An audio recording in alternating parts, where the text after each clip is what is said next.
I want to start, though, with a bit of positivity.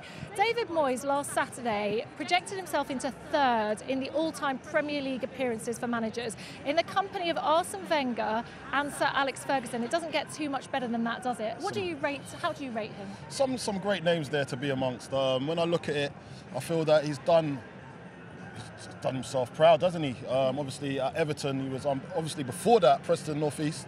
Then obviously then he was at Everton, and then that's where he made his name.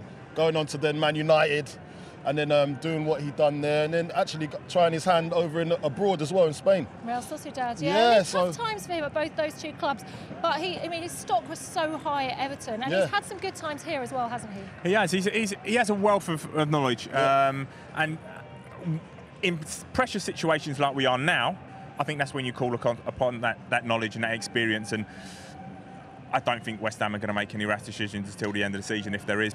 But for me, it's certainly staying with David. You say that like, when you look across the Premier League and who's got Premier League experience, is to get a club out of the position they're in at the moment, you're going to be looking at people like Big Sam, and someone with wealth of experience like a David Moyes. And David Moyes has flown high and he's flown low. Yeah. So there's no and sometimes you learn from those bad moments as well. And just to put it into context, if he manages to win today, that'll be 250 Premier League wins, and that's some record, isn't it? Yeah, that's nothing to be shunned at. Like Bobby will tell you, it's hard to get a win in the Premier League at that level, especially regularly. Exactly, and he is the man. He really is the man. I've got faith in him. I'm a West Ham supporter. Yeah. I'm certainly not looking to change.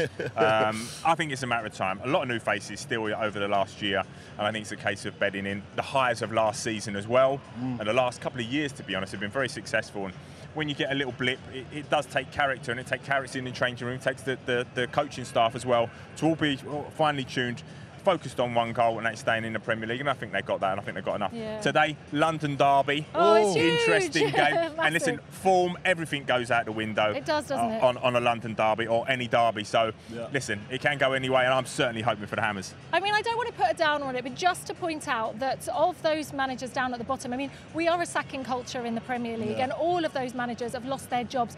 David Moyes is the only one who hasn't, but do you see them giving him time? Has he earned a bit of loyalty for what he's done for this football club, do you think? Come on, the last 2 years have been so good. Like, it's been good for me, because I've got to be able to travel in Europe, and we haven't done that comfortably in such a way. And we got so far they got so far in the Europa League as well, and was lucky not to go all the way to the final. So look, he's done so much for the club, got the club to where it's standing now, and it's got the fans looking to the future, looking at, do you know what? They're expecting more now. They don't want to be flirting with relegation. Like, before it might have been accepted, but now it's not acceptable, and he's got the fans thinking that way.